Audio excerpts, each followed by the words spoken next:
Berhenti kerja, buat bisnes dari rumah, untung 5 angka setiap bulan. Seronok kan? Suami-suami, isteri-isteri, bangun pagi tak payah bekerja nak pergi punch card. Bangun pagi, dapat tengok suami, dapat tengok isteri, dapat tengok anak-anak. Gembira dapat lakukan aktiviti bersama-sama setiap hari. InsyaAllah, gembira, banyak masa, banyak duit dan banyak-banyak gembira. Dah tak larat nak kerja, modal ada tapi tak tahu nak buat bisnes apa. Tak ada siapa nak guide korang untung RM10,000 sebulan hanya dari rumah. Tengok video Fiza ni sampai habis dan komen nak berhenti kerja. InsyaAllah Fiza nak guide korang happy-happy je buat bisnes dari rumah. Paling best orang datang cari kita, nak join bisnes dengan kita dan nak beli produk dengan kita. Hai, saya Fiza Wakiran daripada Meru Kelang.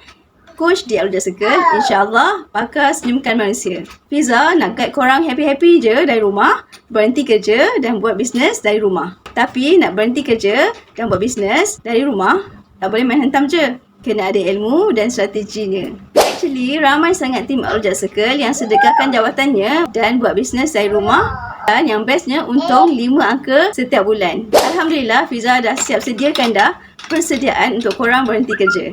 Ingat, nak berhenti kerja, mesti kaji dulu bisnes yang korang nak buat tu. Klik tudung kuning, cari link di bio Fiza, isikan borang dan tunggu Fiza sharekan bisnes proposal untuk korang kaji. Dah kaji, dah puas hati, boleh berhenti kerja dan join Fiza di Al-Huda Circle.